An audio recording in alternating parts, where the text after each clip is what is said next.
This is the first of a series of tutorials designed to show you how to look after your salvias.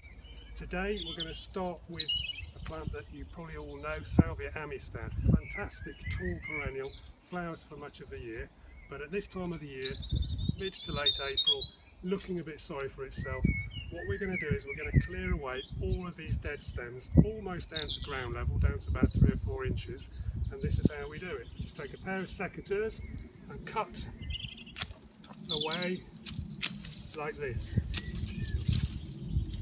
It doesn't take long, it takes quite a while for a clump as big as this, but prune it down low. You can see last year's cuts there, and then when you've pruned this down, it's really important that you look out for slugs and snails, because they will massacre the young growth.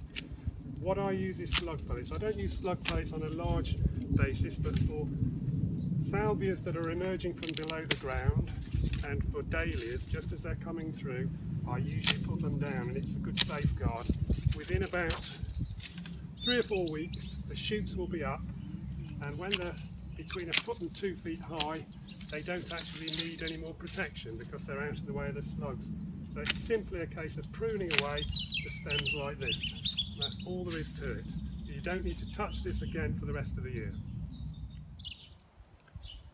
Here we are, this is the finished article. So all we're going to do is leave that well alone, and as I said earlier, just watch out for slugs popping through and eating off all the new growth. One point to mention is if you're in a sheltered garden, maybe in central London or coastal gardens, your stems may have still been somewhat green, maybe even with shoots on them. You don't need to be quite so drastic in that situation. However, you can still prune it hard, because these plants will come back from below the ground. They'll regenerate from the root. The next group of salvias that we're going to look at is the Shrubby Mexican group. Now, as you can see, this is quite a large bush. So it measures about just over 1 metre by 1 metre in width. If you look, you can see that there's growth almost all the way to the top. Now, if we leave these like this and let them continue growing, they will get enormous and they will fall over and be really untidy. We don't want that to happen. What we want to do is have a nice tight bush. The most important thing when pruning this type of salvia is to make sure that you don't cut down below where the new growth is coming from. Now, what I'm looking at here is these nice shoots that are coming round about the centre in the lower half of the bush. I'm going to prune back to these shoots like this, clean away any dead in the process.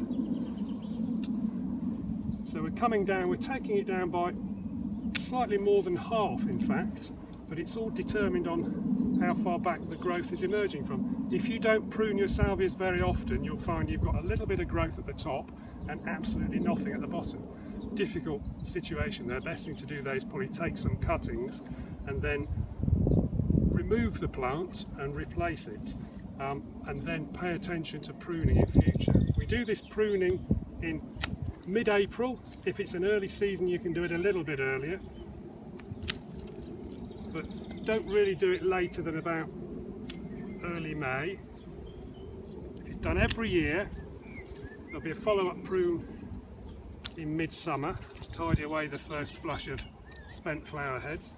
But generally, you can see the idea. We're going back, removing to this central portion like this, move away a few from the bottom that are coming over the lawn edge.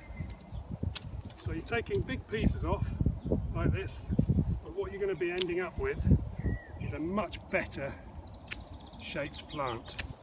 So just keep going like this all the way through the plant until you've got a nice round stem.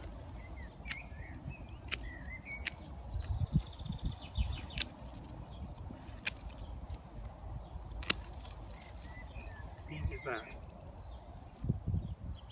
Here we are, we've got the finished article. Here's one I prepared earlier. This is now the finished size that I'd want to see at this time of the year. As you can see, we've removed a lot of material there. That can all go away and be chipped.